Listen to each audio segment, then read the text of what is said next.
did you not, Barry didn't give you guys a copy of your contracts after you signed? No, I mean, some of the guy, one of the guys, oh, I don't remember if anybody had them, to tell you the truth. Okay. Okay. Yeah, they weren't about business. These guys were just musicians, man.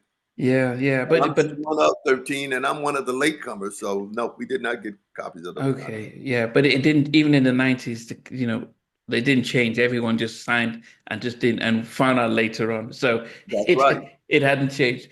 But so you and Jody, you were just like, okay, did you guys pinch yourself to say, we've just been given an opportunity by Jermaine? Did you think it was guaranteed until you, or did you think it was just a foot in the door, but we hope for the best? Or what was?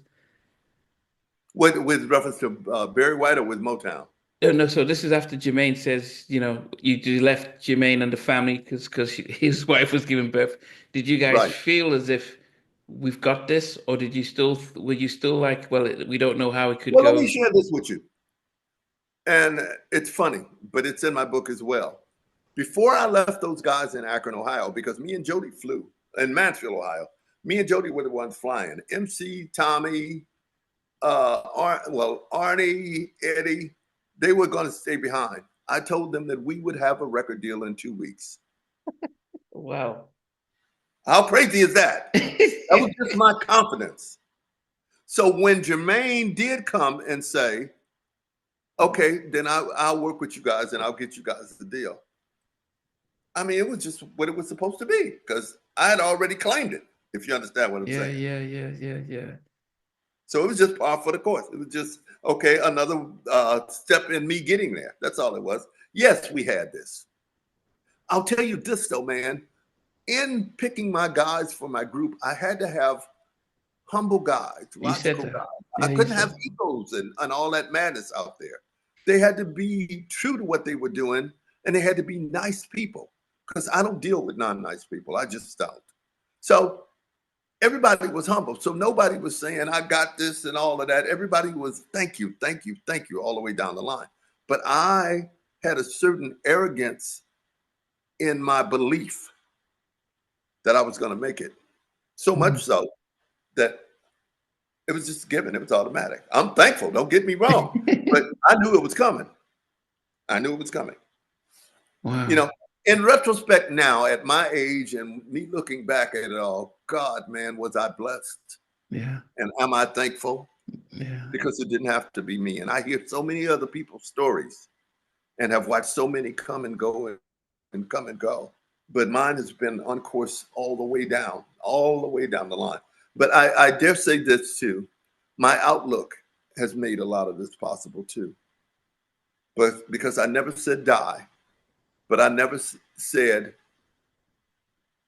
you owe me this, Mhm. or I got to have this, or I never took it for granted. Mhm. I've always been thankful for it. And I've always tried to give back because of it.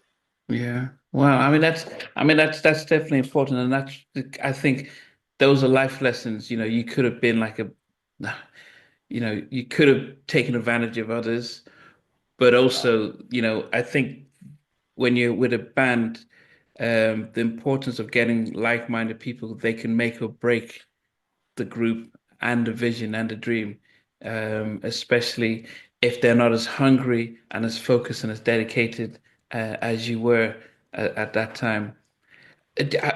How long did you guys stay in LA before you went back to get the guys? Well, actually, no, we stayed. Motown bought bus tickets for the guys.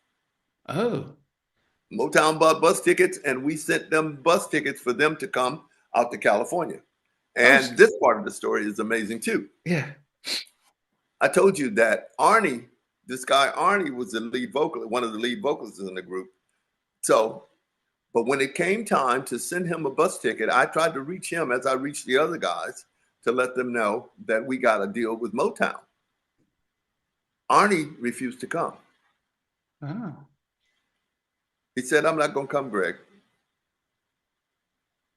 I don't remember what his reason was because all I really heard was, I'm not going to come. And it just affected me in such a way.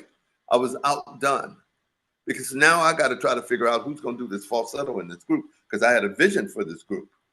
you know, a la Temptations, a la Four Tops, with the various lead vocalists. And Philip and I were baritone alto, so I needed the tenor voice. And I'm trying to think who. And of course, Bobby was my brother. And I loved him dearly, but Bobby was on drugs at the time. And that's why he wasn't an original member, because I could not let his drug addiction destroy my stuff before he got off the ground. I loved him dearly, man. And my plan was to come back and get him anyway. You know, get him cleaned up and get him anyway and help him get his own career off the ground, but not to add him and switch. But when Arnie refused to come, and I already got this deal on the table with Motown, I didn't have time to play and try to audition and get second guess. I had to go back to what I knew was, you know, would work for the sound of this group. And so I had a talk with Bobby, ironically, and I knew he was on drugs. And he said, Greg, I'll quit. Get me out of here. He said, I can't live like this. Get me out of here, please. And he pleaded with me. And I said, Bobby, I can't let you destroy this group. He said, I won't, man. Finally, Bobby agreed to come. He was strung out on heroin at the time. In fact, we let Motown send him the ticket, but we kept Motown away from us for a good week while he cold turkey, or shall I say, shuck his addiction. He was sick as a dog. He was throwing up all the time. He had sweats. His withdrawal was horrible. He withdrew on the bus. He was in withdrawal on the bus, which took 3 days to get from Grand Rapids to California. And then we had him locked up in a hotel room for 2-3 days, where myself, Jody, Tommy, and Melvin treated him and looked out for him and took care of him until he was able to stand and you know. Wow. And finally, you know, we let Jermaine and Hazel meet him, not them totally unaware of his drug addiction and all this other stuff. And we rehearsed for a showcase, because once Jermaine them decided to sign us, he wanted Barry and everybody else to see who we were and what we could do. So we rehearsed for a showcase, and we wound up doing the showcase and blew them away. And by this time, Bobby was able to regain sing and Bobby was good after about a week. After being in California about a week, he was good. You know, we were able to rehearse and build and stuff like that. And we rehearsed and put ourselves together for about 3 weeks. You know, and we're ready to. Motown put us up in a hotel. In fact, we stayed in a hotel for a good 6-7 months on Motown's dime until finally we moved out of the hotel in Hollywood to the San Fernando Valley in the LA area. Hey guys, thanks for watching. Thanks for being a part of Halftime Chat. Please remember to subscribe, share, and comment. But most importantly, why don't you become a member of Halftime Chat? We've got amazing videos, amazing perks, and being able to support the channel. But anyway, thanks for watching. Take care.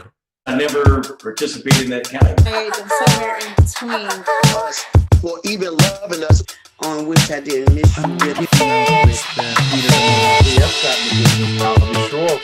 What was it like growing up? She's still making an impact on 4 houses down. I have a couple of pieces. trying to get this one and that one. That works for you, but just for me,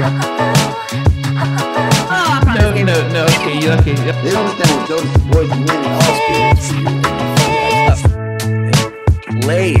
And all these guys, they all work together. I mean, I love all different genres.